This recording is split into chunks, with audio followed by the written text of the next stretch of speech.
Welcome back to Ox Tools. I'm Tom. Got another Meatloaf here for you guys. Some interesting stuff. So I got some flea market finds, or actually estate sale finds. We had a couple of visitors come by, and they actually brought some goodies with them, which is always fun.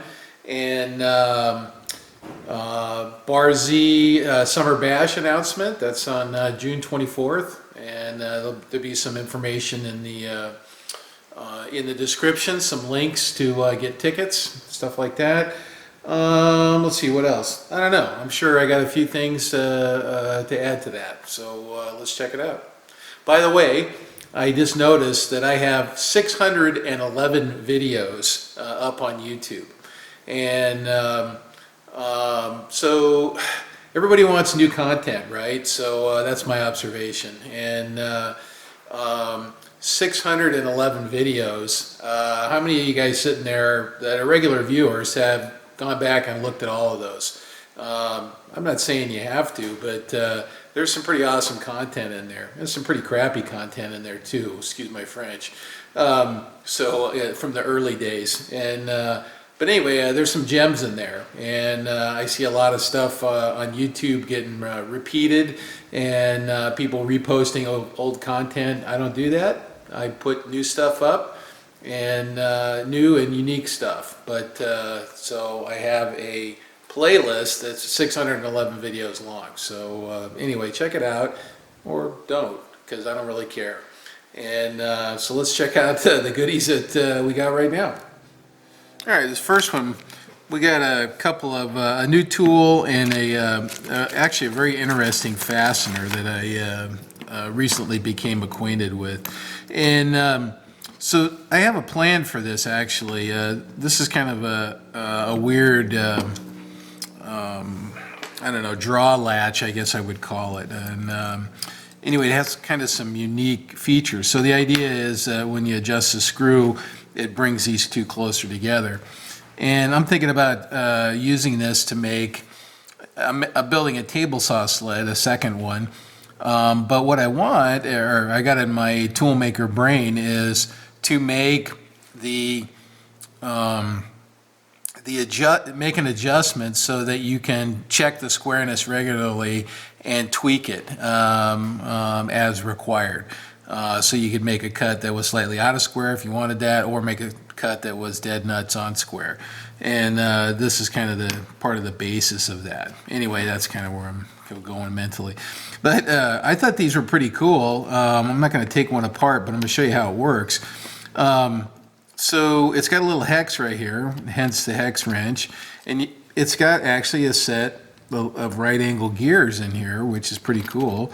And as you can see, when I crank that, it's drawing that latch up, which is, you know, and what was this thing? $7 for two of them, right?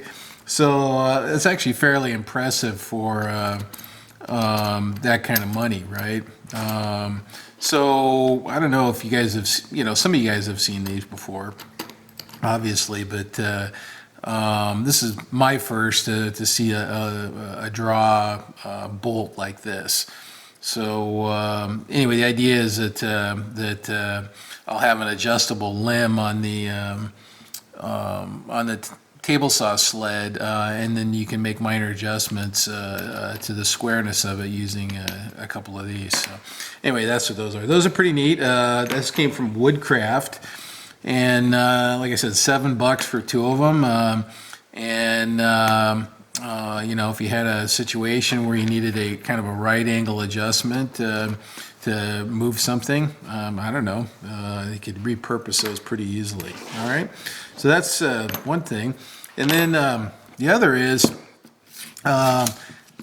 you know, I saw these, I don't know, maybe 2 years ago, something like that. And I was going to buy one on Amazon, and then I kind of forgot about it or whatever, right? But there's a little tool store, a little Japanese tool store in Berkeley called Hida Tool, And it's an awesome little store, and some of you guys probably have been in there.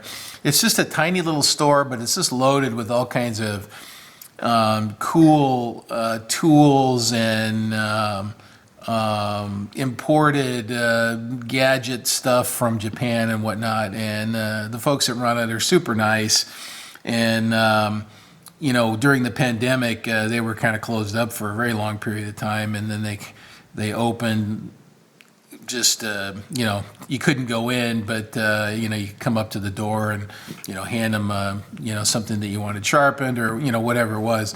And then now they're back to you know, normal kind of customer operations. Anyway, I went in there the other day and I found this, and like I said, I was kind of wanting to buy one. And they had them, so I bought one, $23.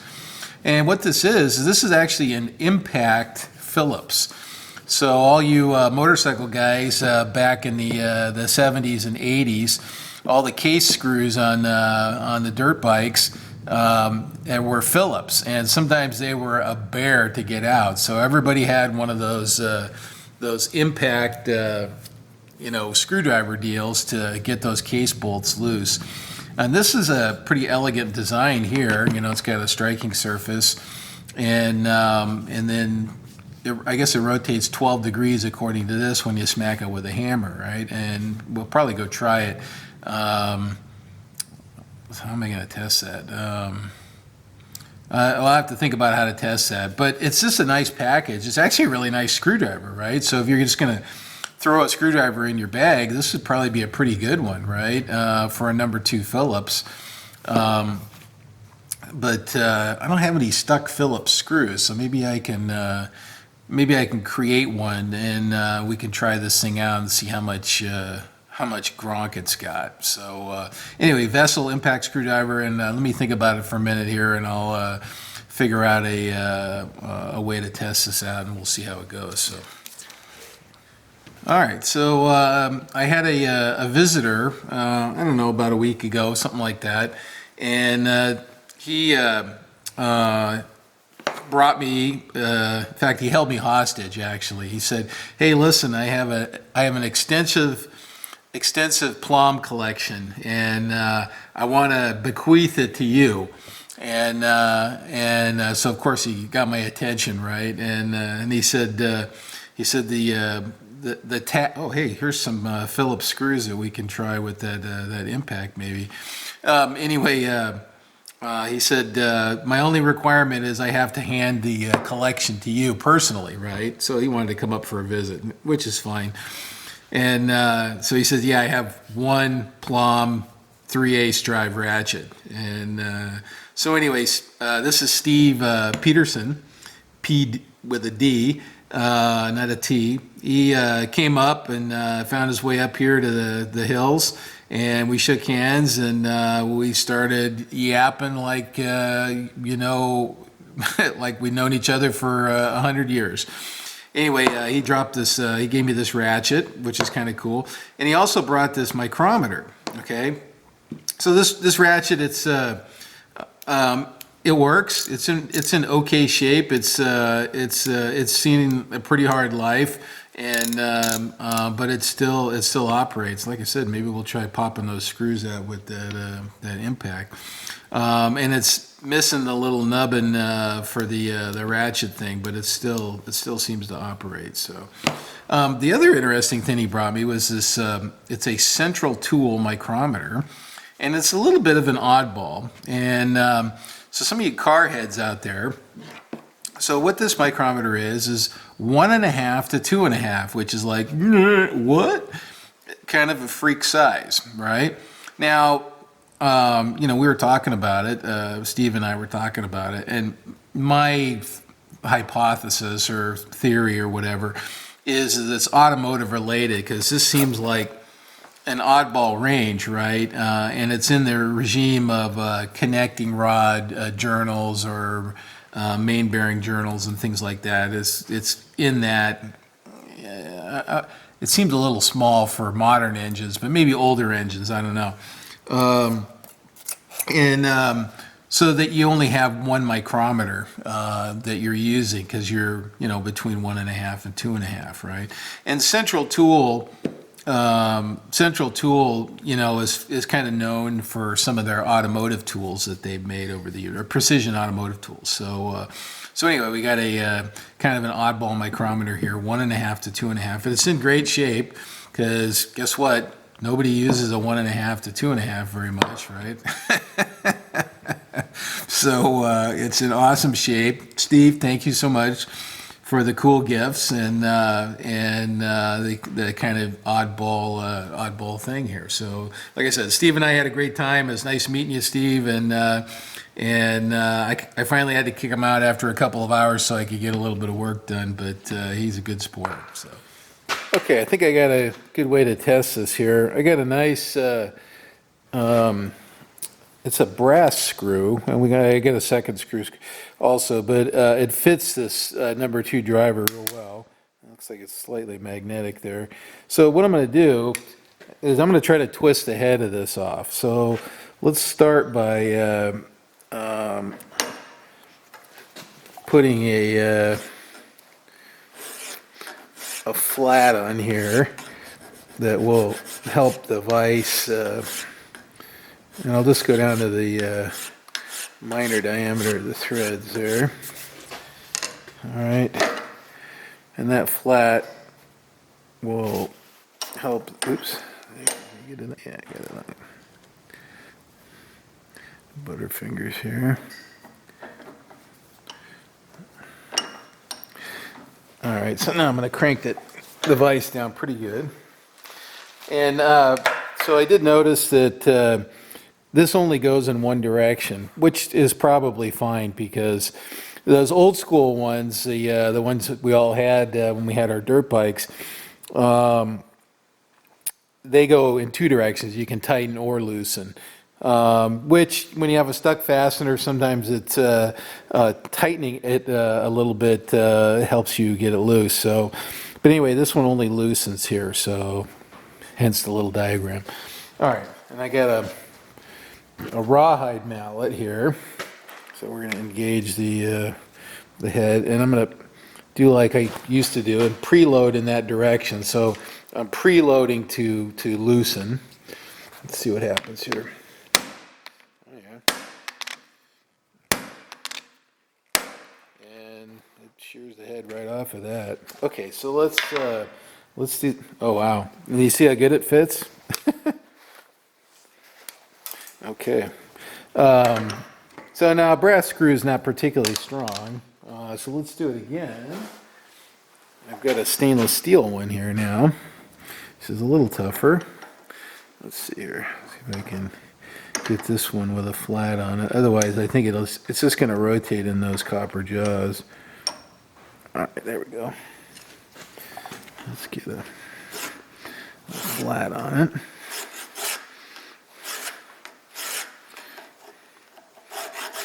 And this is not any kind of a definitive test or anything like that, other than the thing works, right?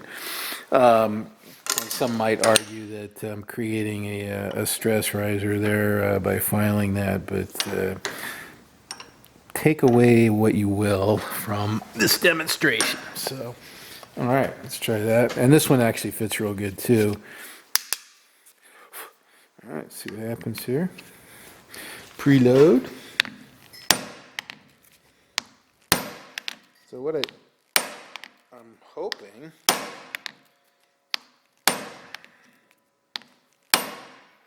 okay, the driver's not stripping, which is great. And I think we're gonna get this one too.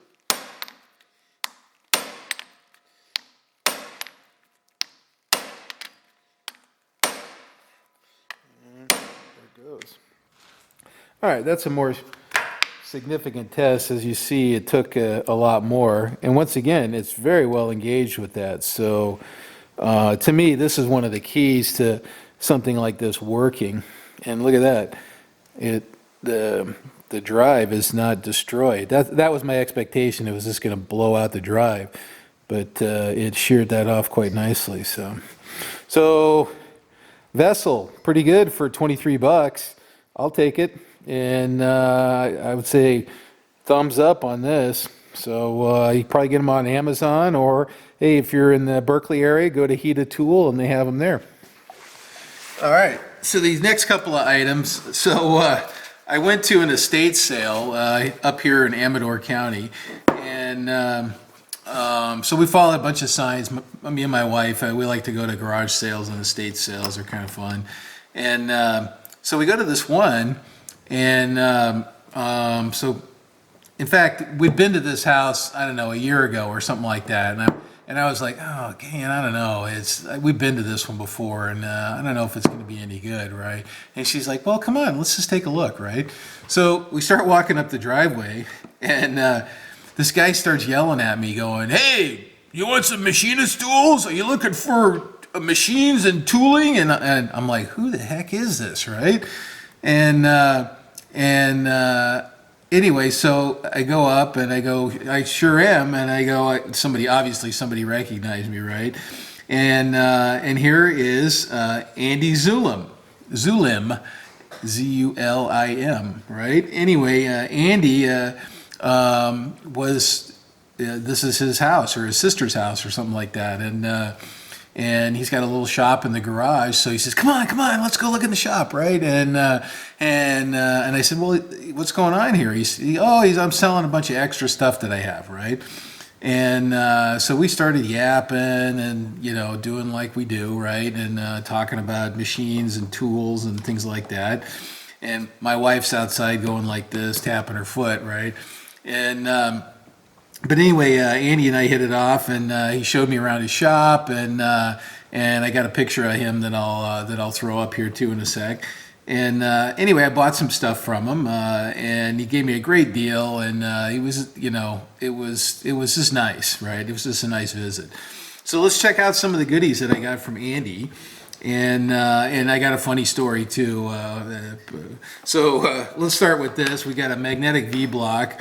I have one very similar to this, and I can't think of the brand right now. But this is nice because it's got a flush. Actuator here, so it takes a key to operate it. Now, for those that don't know, if you know, you know. These are wonderful on the surface grinder, and here's why, right? So let me find something here. That's not going to work. Let's use this. Okay, let's say I'm grinding this block, and I want to do these end surfaces, right? So if you take some time and regrind this and grind the bottom and lap the bottom so this thing is perfectly square, you got an excellent squaring chuck now, right? So let's go ahead and turn that on. Okay, and zit, zit, zit, zit, right? So we're perpendicular and perpendicular if you do a good job fixing these up. Now you got to check them, and it takes a little bit of time to get these dialed in, but when you do, it's super useful because you can block it into, right? If you're worried that the part's going to move around or whatever, you can put a stop under here if you're trying to get things to the same length. There's a bunch of stuff you can do with these. These are highly useful on the surface grinder. So now this one's a little chewy, but not bad. It's pretty good, and it's definitely got life left in it. Just needs a clean up and a fresh grind, and lap the bottom, and Bob's your uncle. So Andy, thanks for that. That's a good one. And then to go with that, he threw in some transfer blocks, and we got a matching pair here with steel pins, brass, which are nice, and then this is kind of a standard. I can't think of the company that makes these, but anyway, it doesn't matter. So transfer blocks are kind of cool because if you got a small part to do, okay, and this is not a good example, but let's say you have a small part to do that has some real high accuracy requirements, right? And you're worried that your chuck's not square with the machine, for example, right? Or not parallel with the ways. You can surface this off, right? And it's a small area that you can control, right? You can surface this small area, right? And this small area will now become very, very true to the travel of the machine, right? So now you can put your part on here and be assured that you're pretty much as close as you're going to be to the travel of the machine. And so that's kind of nice. And you know, you can do bigger areas and whatnot. And then without having to regrind the whole chuck, which is if anybody that's done that knows, it's quite the adventure to get your chuck dialed in super nicely, right? And when you do, you don't even want to breathe on it because you know, they go out and you got to do it again, and it takes a lot of time to kind of get them nice. So anyway, Andy, thanks for the transfer blocks, and then let's move those aside. We got some more stuff, so let me reset the camera, and then we'll look at a couple more items. So this next one here, this is a gift that Andy gave me. He said, "Oh no, I want." It was something he made, and he said, "No, I want you to have that." I said, he made it and used it a little bit, and then didn't end up doing anything with it, or doesn't need it anymore. So he said, "No, I want you to have it." So this was kind of one of the gifts here. Let's. I haven't. God, that hardly ever happens. You grab the right Allen wrench, right? So let's give it. Oh, there it goes. Okay, so oh yeah, that moves pretty nice. So he's got a little a T slot here. Okay, as the guide. And what this is, for those, some of you guys probably recognize what this is. This fits in one of those 5C spindex deals. Okay, so you grab this, and now you can rotate it on that axis. But what you do out here is you put a diamond in here, and now what you can do. I don't have a diamond handy, but if I did, the diamond would be sticking up here, and what we would do is measure the height, the tip of the diamond in relation to the rotational axis, right? And now we can dress surface grinding wheels either concave or convex, depending on where the diamond is, on which side of center the diamond is, right? Now, usually you need an angular stop too, but that's not as big a deal typically, but depends on the form that you're dressing. If you're dressing real fancy forms, you definitely need a stop.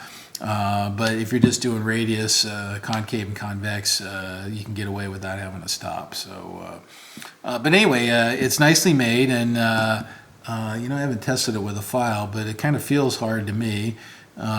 Anyway, it's kind of cool. So thanks, Andy. Appreciate that. That's a cool gift, and you know, I'll have to put it in a. It moves real nice, actually. It's really good. I'll have to put it in a 5C. Let's see, how can I measure this here?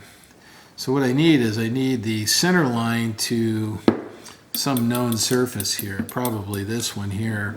That way you could use this as a reference to set the height of the diamond, right? So maybe I'll do a little inspecting on it and kind of see what that number is and write it on there for whoever ends up using this thing. So anyway, Andy, thank you very much for that. And let's set this aside. I got one more from Andy that's got a great story to go with it. So stay tuned. Okay, so this is the kind of the star of the show here. This came from Andy Zulam also, and he had it out on the table, and we started looking at it, and I don't know, he bought it. You know, I don't quite remember the story. He bought it, then he fiddled around with it, then didn't end up using it, and decided to sell it. So I did a little bit of work on it and fixed it up. It was missing a couple of items, and there was a couple of items that were damaged that I fixed. But let's check this thing out. This is a really cool little indexer. So let's just go through the functions here first.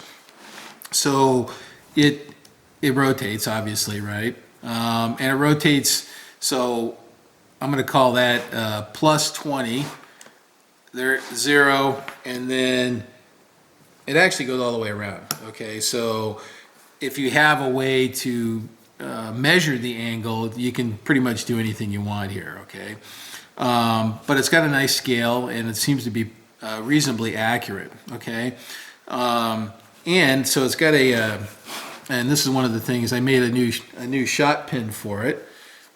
It has a little taper on the tip here to engage the hole, right? And this sets it at 90 degrees. I'm going to call that 90 to the table, or straight up like that, okay? And so it's got, you know, you can lock it in immediately. And so actually I'm going to take that out because it's just easier to play with. Then the other thing it's got is you can lock it with these screws here anywhere in between those index, the 0 and 90 degrees, right? You can lock it down hard. You know, and if it's a non-precision angle, you can just use the scale. Or you can use a sign block or sign bar or whatever you want to set it real accurately. The other thing it has that's cool is it's got an index here, okay? And if you pull that in, okay, it locks every 15 degrees. Okay, so you can do bolt patterns, you could do hexagons, right, or octagons or whatever, that way, and it fits 5C collets, which is pretty handy. Let's see, what's the other thing I was going to tell you? Oh, and then it's got a bolt pattern here and a nose, so this kind of looks, you know what, I don't know what the bolt circle is, but you could mount a chuck to this as well.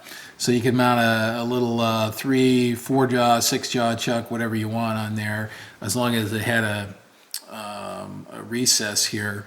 And you can use this like an adjust through mechanism here to get the chuck on the center of the center of this rotation here. Okay, so a couple of the things that I fixed were this little pointer right here. This little pointer was hamburgered, right? So I made a new one of those. There's the old one that was kind of beat up. It got clonked or something. So I made one of those, and then I made gotta have a custom knob to go with the. So it was missing the collet nut. Okay, so I made a nut to fit that.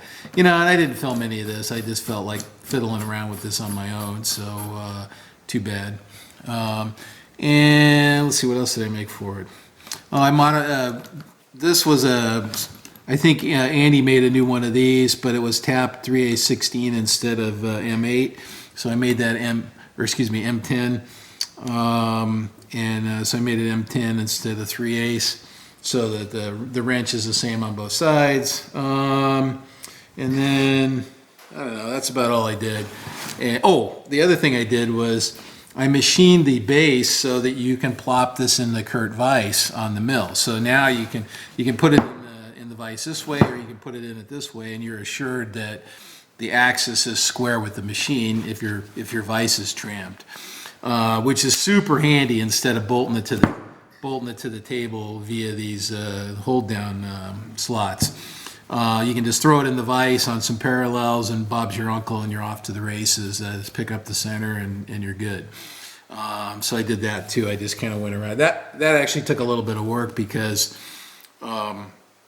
it's hard to hold. The thing's kind of it's a work holding challenge.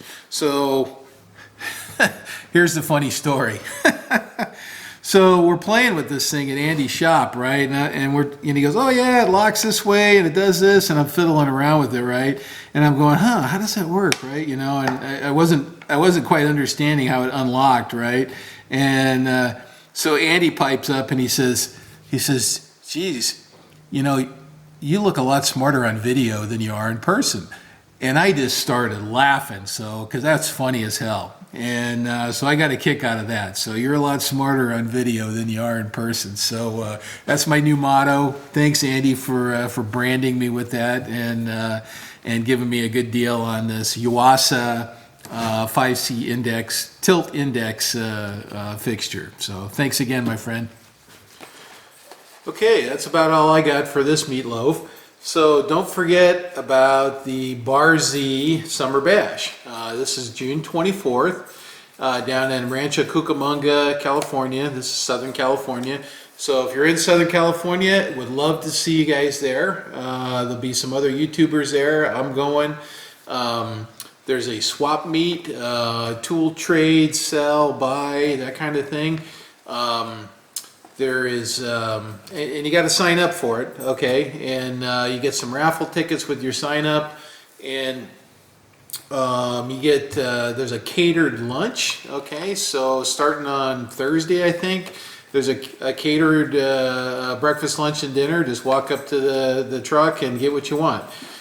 So it's a pretty sweet deal, and you get to meet a lot of like-minded folks, okay? So, and the sponsors of the event, the tool suppliers and tooling companies go all out. They donate thousands and thousands of dollars worth. There's a milling machine that's part of the raffle, okay?